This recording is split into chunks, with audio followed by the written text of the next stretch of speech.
Pemirsa, di tengah pandemi, Menteri Pertahanan Prabowo Subianto royal anggaran. Prabowo dinilai boros menyusul rencananya membeli jet tempur asal Austria setelah sebelumnya memborong produk PT Pindad.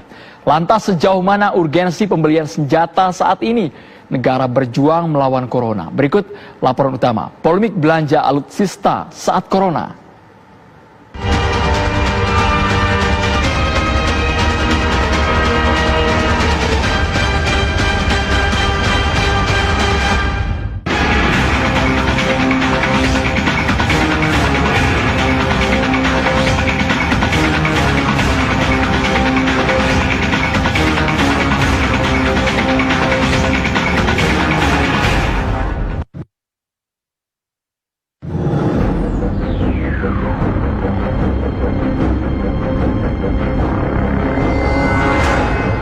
Sejak awal, alokasi anggaran untuk Kementerian Pertahanan memang tak main-main.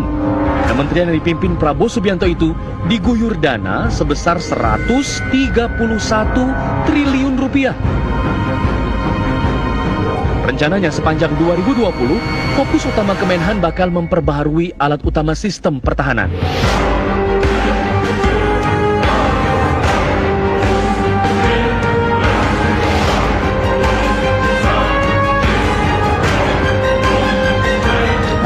Prabowo ditugaskan menjadi Menteri Pertahanan oleh Presiden Jokowi. Beliau ditugaskan untuk memperkuat pertahanan negara Republik Indonesia. Nah, untuk itu beliau melihat dan mengevaluasi postur pertahanan kita. Nah, ternyata memang alutsista kita harus diperbaharui, alutsista kita harus dimodernisasi.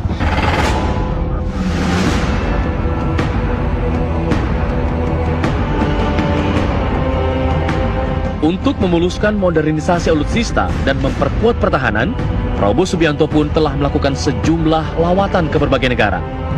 Hasilnya, Prabowo pun kepincut dengan sejumlah alutsista yang ia jajaki untuk diboyong ke Indonesia.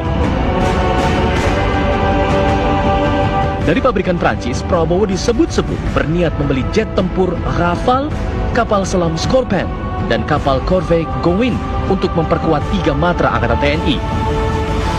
Selain itu, Prabowo juga tertarik dengan jet tempur Sukhoi Su-35 asal negeri tirai besi, Rusia.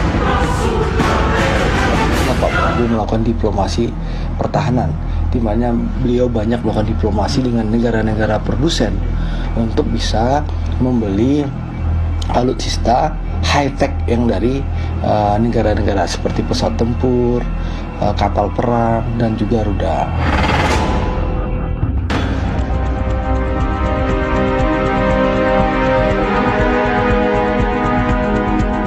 Terbaru, Prabowo nampaknya jatuh hati pada jet tempur Eurofighter Typhoon milik Angkatan Udara Austria. Eurofighter Typhoon merupakan jet yang dirancang 4 negara Eropa, yaitu Inggris, Jerman, Italia, dan Spanyol.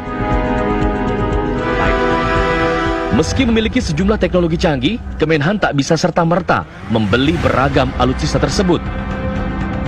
Arah politik pertahanan dalam negeri menjadi kunci alutsista mana yang layak untuk dimiliki. Karena kita sekarang sedang bicara tentang visi pertahanan dan itu harus ke depan jangka waktunya. Jadi memang kita, kalau saya bilang, kita tuh harus jelas kalau memang tetap mau posisi kita politik luar negeri nggak bisa dilepaskan dari politik pertahanan. Itu memang kita harus jelas ini di posisi coalition of the willing, itu Amerika, Inggris dan kawan-kawannya, atau coalition of the non-willing, which is China misalnya, dan kawan-kawannya juga gitu. Nah, kalau kita mau bermain di dua itu ya memang akhirnya jadi harus jelas juga kita mau dekat kemana gitu, yang lebih profitable dari faktor harga, ya kan, dari faktor, maksudnya kita bicara tentang procurement kan ada harga, ada spek, ya kan, ada tuntutan tadi sesuai nggak dengan roadmap pertahanan kita gitu.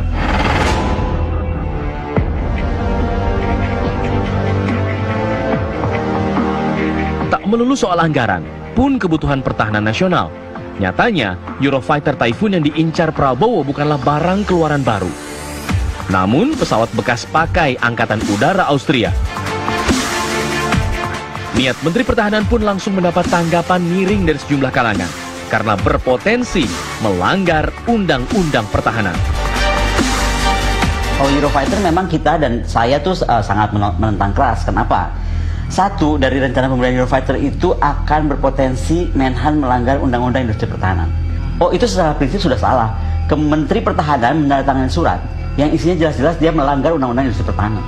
Undang-Undang Industri Pertahanan itu apa sih isinya? Menyatakan tidak boleh lagi beli barang bekas karena harus beli barang baru. Kenapa barang baru? Karena itu menyangkut masalah transfer of technology, masalah lokal konten, masalah banyak item-item yang disusun oleh industri pertahanan, oleh Undang-Undang Industri Pertahanan yang harus dipenuhi. Membeli ya Typhoon itu harus dipikir ulang ya, antara masa pakainya, biaya pemeliharaan dan lain sebagainya. Lalu yang kedua, tidak mungkin Pak Prabowo akan melakukan pelanggaran undang-undang. Setiap pembelian tentu akan diperhitungkan, akan dilihat apakah ini sesuai prosedur, apakah ini sesuai peraturan perundangan, dan tentu akan dikonsultasikan kepada Komisi 1 dan tentu kepada Presiden.